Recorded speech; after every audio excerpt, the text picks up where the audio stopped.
Hello guys, आज हम करेंगे क्लास 10 चैप्टर 5 अरिथमेटिक प्रोग्रेशन। यहाँ पे अरिथमेटिक प्रोग्रेशन इसका मतलब होता है कि कोई भी एक सीरीज जो कि एक पर्टिकुलर डिफरेंस के बाद आती है। जैसे कि आप एग्जांपल लेके चलते हैं 1 2 3 4, ये 1 है, उसके बाद आप इसमें 1 ऐड कर रहे हैं तो 2, लेकिन जो नेक्स्ट टर्म होएगी इसकी वो भी +1 होएगी। जैसे कि 2 में अगर 1 ऐड करा तो 3, जो कि पर्टिकुलर एक कॉमन डिफरेंस, एक ही चीज हो जो बार बार ऐड या माइनस हो रही हो, मतलब कुछ भी आप उसके अंदर कर रहे हो लेकिन वो सेम होनी चाहिए, तो उसको अरिथमेटिक प्रोग्रेशन कहते हैं। जैसे कि एक एग्जांपल है 100 70 40 10।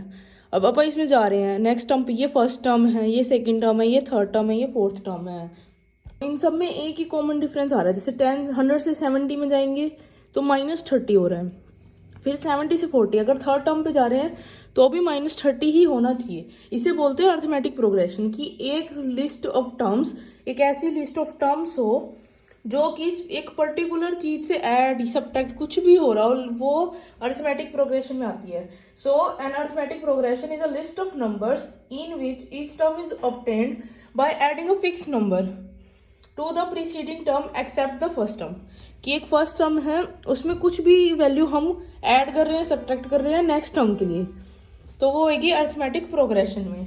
ठीक है, जो ये वैल्यू होती है उसको बोलते हैं कॉमन डिफरेंस, कि सब में कॉमन क्या डिफरेंस है। ठीक है, ये पॉजिटिव भी हो सकता है, नेगेटिव भी हो सकता है, जीरो भी हो सकता है। कॉमन डिफरेंस की वैल्यू निकालने का फॉर्मूला क्या होता है? डी। ए को आप बोलते हैं हमेशा फर्स्ट टर्म से, ए या फिर A1 भी ले सकते हैं, कुछ भी, और डी होता है कॉमन डिफरेंस। इसको निकालने का फॉर्मूला होता है A2 माइनस A1, या फिर D is equal to A2 minus A1 भी कर सकते हैं, A3 माइनस A2 भी कर सकते हैं, A4 माइनस A3 भी कर सकते हैं। मतलब पहली वाले टर्म से पीछे वाले टर्म को माइनस डिफरेंस आ जाएगा। ये सोन जहां तक टर्म्स हो वहां तक कुछ कोई भी निकाल सकते हैं, सब सेम होंगे। ठीक है, उसके बाद आते हैं आप एक एग्जाम्पल लेके चलते हैं। एक एग्जाम्पल लिया 6 9 12 15। अपने को चेक करना है कि ये AP में है या नहीं है। तो मैंने देखा A1 जो फर्स्ट टर्म है वो तो 6 है, फर्स्ट टर्म कुछ भी हो सकती है, उससे कोई मैटर नहीं करता। लेकिन अगर आप A2 देखें वो 9 है, और यहाँ का कॉमन डिफरेंस क्या आ रहा है? A2 माइनस A1, वो आ गया 9 माइनस 6 3 है 12। तो D निकाला A3 माइनस A2, वो भी कितना आ रहा है? 12 माइनस 9, ये हो गया 3। ऐसे ही A4 है 15, तो यहाँ से D आएगा A4 माइनस A3, ये भी कितना आ रहा है? 3 आ रहा है। मतलब कॉमन डिफरेंस सेम आ रहा है, तो हम कह सकते हैं कि यस ये AP में है। अब अपन एक्सरसाइज के अपने फर्स्ट एग्जाम्पल पे आते हैं, जो अपने ये 5.1 के एग्जाम्पल्स हैं। इसमें एग्जाम्पल 1 है,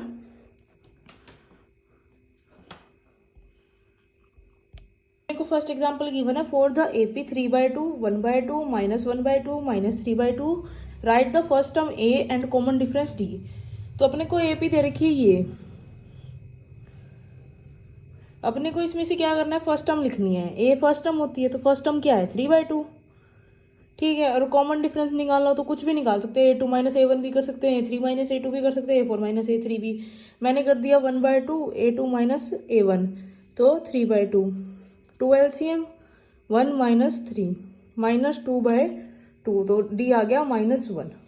तो यहाँ का कॉमन डिफरेंस है -1 और फर्स्ट टर्म है 3/2। ऐसे ही नेक्स्ट एग्जाम्पल पे आते हैं। एग्जाम्पल 2 अपने को क्या गिवन है? Which of the following list of numbers form an AP। इनमें से कौन सी लिस्ट AP बनाती है? If they form an AP, और अगर वो AP बनाती हैं तो राइट नेक्स्ट टू टर्म्स। सबसे पहले एग्जाम्पल पे आते हैं, तो पहला पार्ट है इसका 4 10 16 22। तो इसका कॉमन डिफरेंस निकालते हैं हम। A2 माइनस A1, वो है 10 minus 4 6, A3 minus A2 16 minus 10 6, और A4 माइनस A3 22 माइनस 16, ये भी 6 सेम है। मतलब yes it is in an AP, it is in an AP, ये एक AP में है, ये अर्थमेटिक प्रोग्रेशन है। और उसके बाद बोला है कि अगर वो AP में है तो write next two terms. Next two terms जैसे कि अपने को A4 तक गिवन है, ये A1 है, ये A2 है, ये A3 है, ये A4 है, तो अपने को A5 और A6 निकालना है। A5 क्या हो जाएगा? A4 प्लस D, A6 हो जाएगा A5 प्लस D, क्योंकि अब मैंने बताया था जैसे कि ये फर्स्ट टर्म है, ये सेकंड टर्म है, ये थर्ड टर्म है, ये फोर्थ टर्म है, इसमें अपने -30 ऐड किया तो ये 70 बन गया, 70 में -30 ऐड किया तो 40 बन गया। तो नेक्स्ट टर्म के लिए क्या करेंगे, इसके अंदर कॉमन डिफरेंस ऐड करेंगे तो नेक्स्ट टर्म आ जाएगी, इसके अंदर कॉमन डिफरेंस ऐड करेंगे तो नेक्स्ट टर्म आ जाएगी। ऐसे यहाँ पे कि अगर फिफ्थ टर्म निकालनी है तो फोर्थ में कॉमन डिफरेंस को ऐड कर दो। तो ये किया तो A4 कितना था 22 और प्लस कॉमन डिफरेंस आ गया 6, तो ये आ गया 28। ऐसे ही A5 क्या आया 28 और इसमें कॉमन डिफरेंस ऐड कर दिया तो ये हो गया 34। तो नेक्स्ट टू टर्म्स आ गई 28 और 34। ऐसे ही अब सेकंड पार्ट देखते हैं।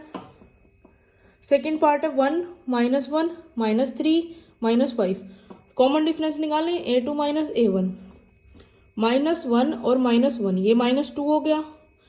ऐसे ही A3 A2 ये हो गया -3 और प्लस, क्योंकि देखो A3 जैसे A3 है -3 और माइनस A2 है -1, तो ये हो गया -3 और माइनस +1, ये आ गया -2।